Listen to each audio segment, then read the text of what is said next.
Hi Pisces! Welcome po sa ating channel.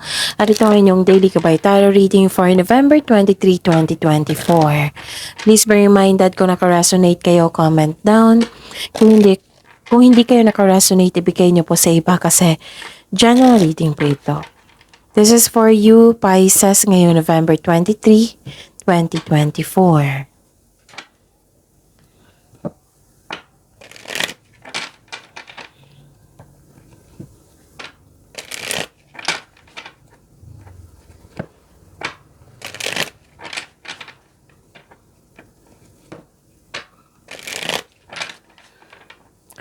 Para po ito sa inyo Pisces ngayong November 23, 2024.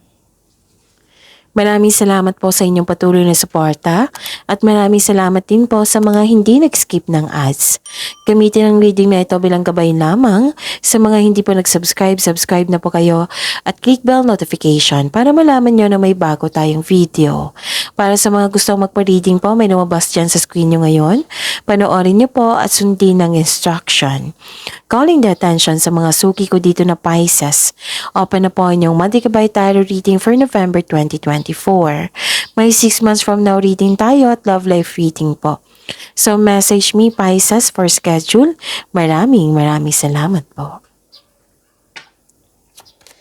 Spirits Guide, mga ganap po para kay Pisces ngayong November 23, 2024. I need 3 cards po.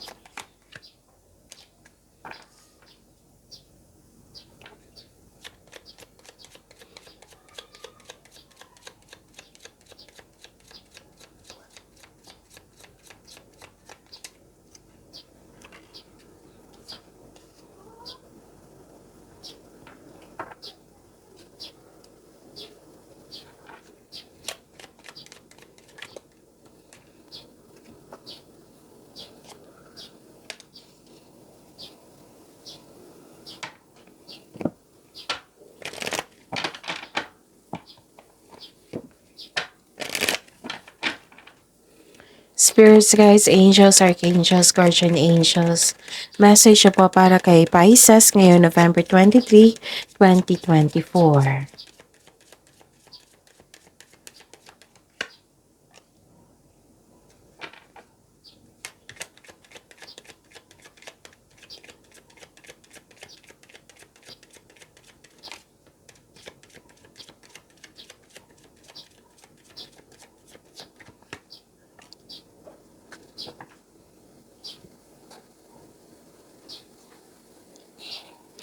Okay, Pisces, ngayong November 23, 2024. Okay, may nakita ko ditong meeting, yung pagtipon-tipon ng isang grupo ng tao. Pwedeng reunion ito, party, special event, public event. Nakita ko dito yung malaki ang influence ng isang babae sa araw na ito. May nakita rin ako dito nagbigay ng support sa iyo, nagbigay sa iyo ng wisdom message nang siyang dahilan na bumalik yung confidence mo.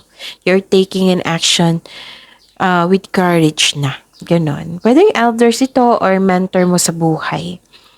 Okay, view from above, get the big picture. And great adventure, take a risk, venture forward. Spirits Guide, ano po yung energy ni Pisces ngayong November 23, 2024?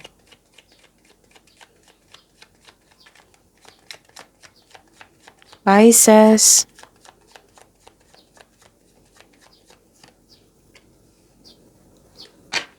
And the clarification of this card po.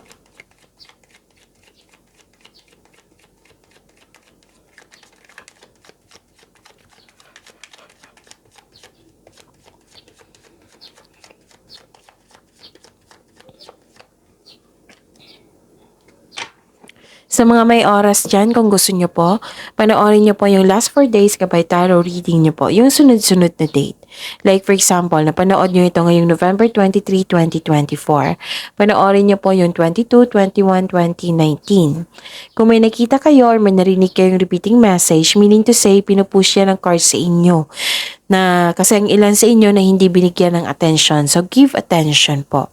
Na kung maaari din po, bigyan niyo po ng solusyon at aksyon. Okay?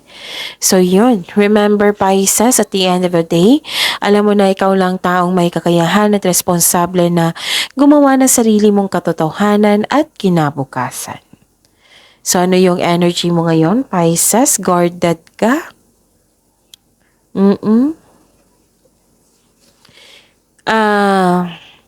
Pinoprotektahan mo ang sarili mo na hindi ka masaktan dahil sa traumang nangyari sa nakaraan. Kung guarded po kayo. Oh, kalma ka ngayon pero nakikinig ka sa iyong paligid. Siguro tahimik ka ngayon. Nag-observe sa iyong paligid. Tapos balanse sa choices ng buhay. Nag-iisip ka muna bago magdesisyon para hindi na maulit yung pagkakamali mo dati. So, this card asks you to seek help or ask support para makatulong ito sa pagpagaan sa iyong isipan. Pero the best kung ikaw mismo yung nakikinig sa inyong sitwasyon. At sa paggawa ng sarili mong pagkilos. Magbibigay ito ng kaginhawaan. Kaginhawaan po na iyong hinahanap. Pinoprotektahan mo yung sarili mo from pain due to fears na na-experience mo sa nakaraan. So, only you know what is best for you. So, yun. Maging matalino. Magbalanse sa paggawa ng desisyon or choices sa buhay. So, yun. Nagbabalanse ka dito eh. Ayaw mo magkamali. Pero don't hesitate tulong ha. Okay? Lalo na kung opportunity ito, don't hesitate tulong. Bigyan ng oras para makagawa kayo ng desisyon. Okay? Yun. So, believe in yourself, sabi po ng card dito.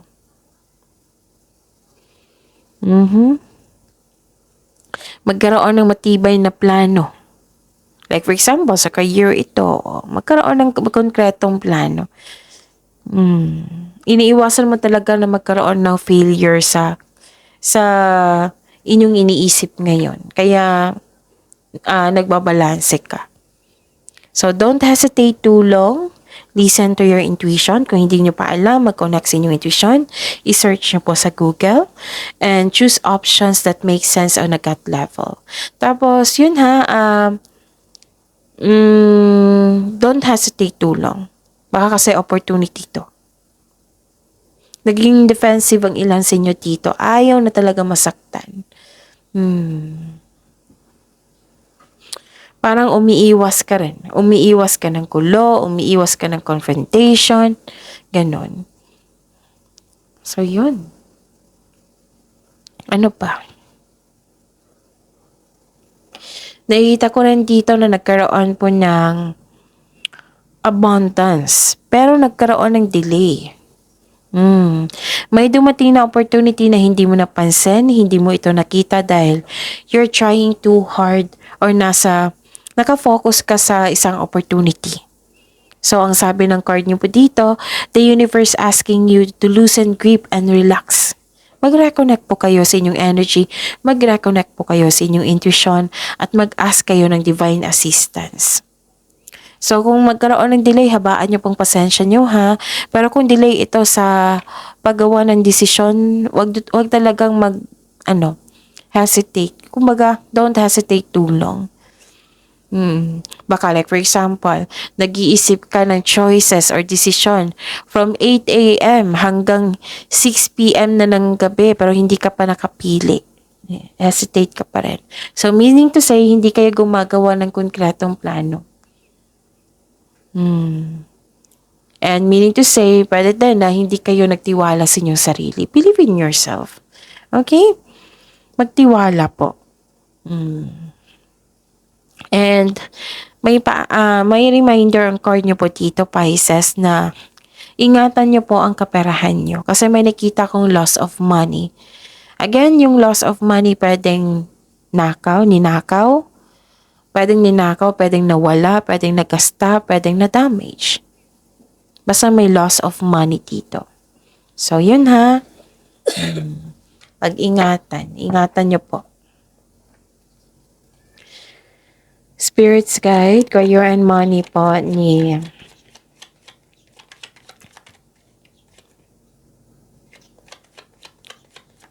Pisces ngayong November 23, 2024.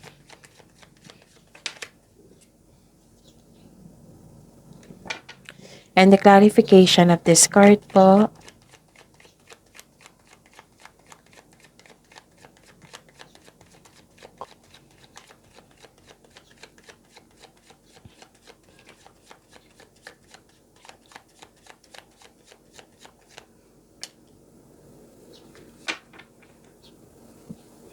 Okay.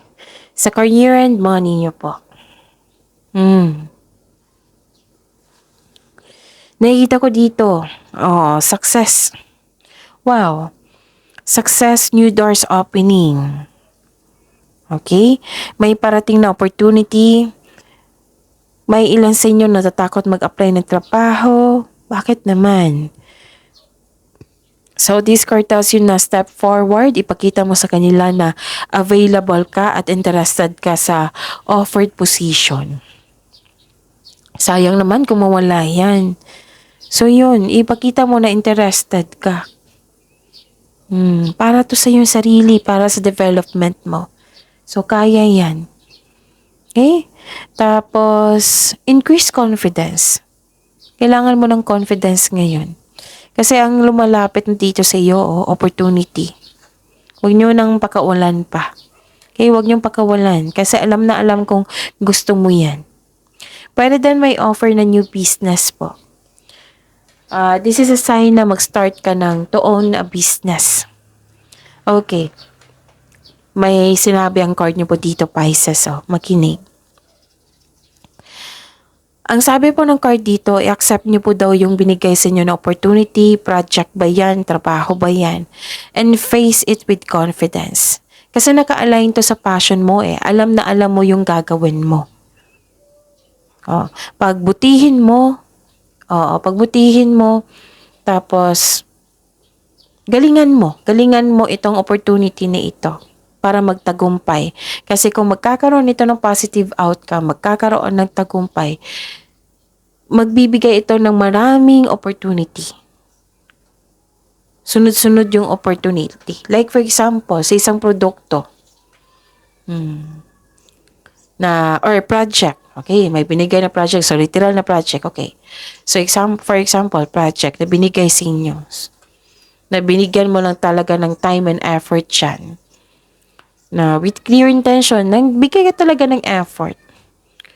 Tapos, ang pagbubunga is, yun, nagkaroon ng success. At napansin ng mga tao, dito tayo kay Pisces kasi ang galing niyang magbigay ng serbisyo, ang galing ng production niya, ang galing ng project niya. So, dito tayo. May chances para sa development mo. So, yun ha, yung opportunity na ito, pagbutihin nyo talaga. Kasi magbibigay yan ng maraming opportunity sa iyo. Kaya huwag mag-alinlangan tanggapin ito. Okay?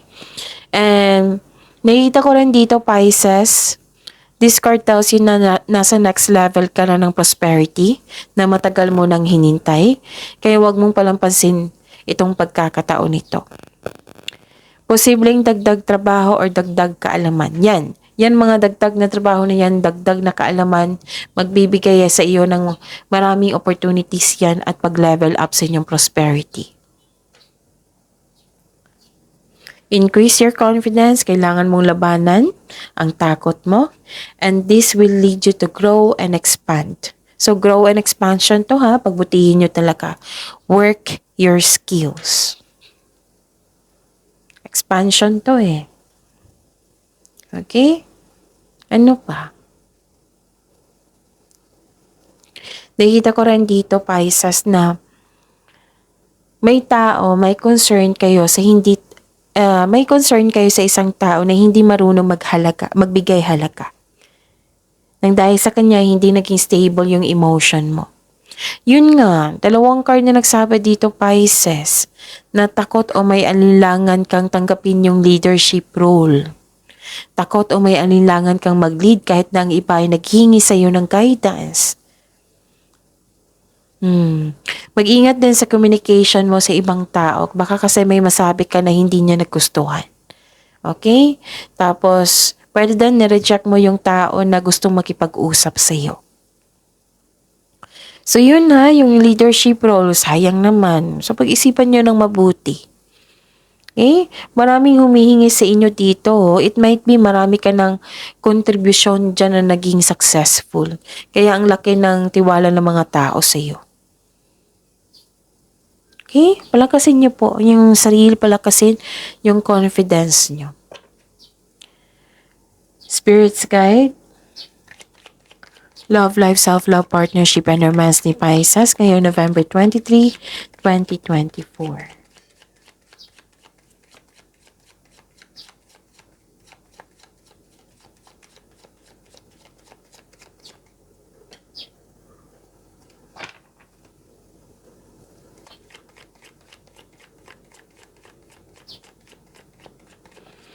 The clarification of this card po.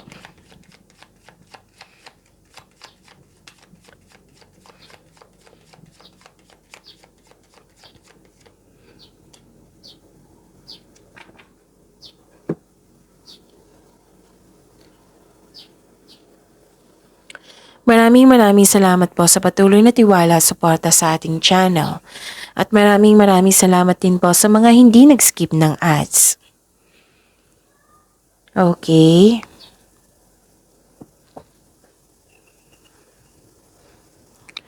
Truth-seeking, paninindigan. Yan na nakikita ko ngayon. Pisces. May isang tao dito. May isang taong humahabol sa iyo ng labis. Or may parating kang partner na masyadong malakas ang energy. Actually, air signs, Gemini, Libra, and Aquarius, Pisces. This card asks you to listen to your intuition. Kung itong taong ito ay tunay ba? Baka kasi sa sobrang bilis nitong dumating, ang siyang mabilis mawala. So, ang sabi kasi ng card dito, kilalanin ng mabuti. Okay? Yun.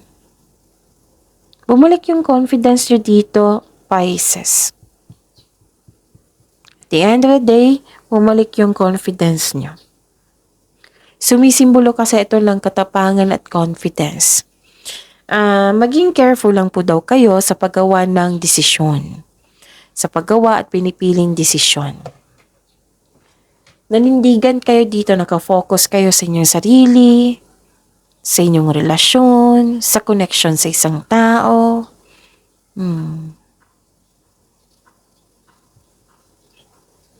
Okay. Ano pa? May nakita akong away dito or tampuhan. Dalawang card kasi nagsabi dito eh. So, ihandang sarili na ipagtanggol sa anumang paraan. Kung pwede po, wag na lang magalit. I-surrender mo na lang sila sa kay God. At hingi kayo ng divine assistance. Kung pwede po.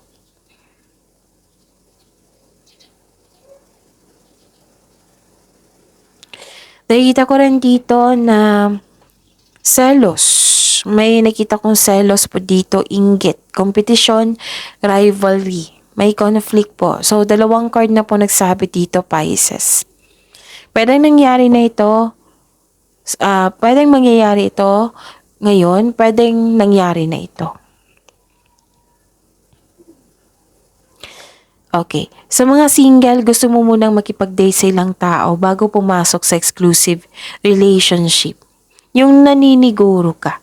Mas mainam talaga na kilalanin mo muna kung swak ba kayo sa isa't isa. Ang ilan sa inyo dito naiirita sa ibang tao.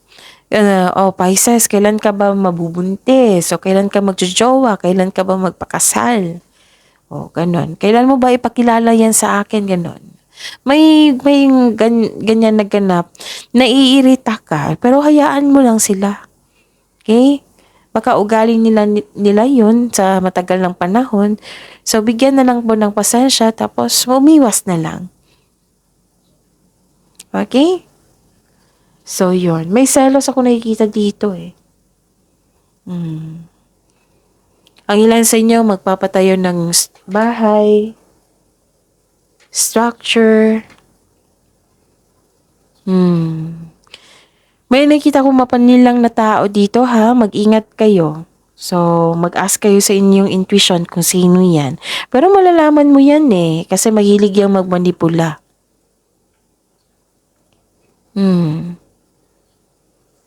May away or argument, okay?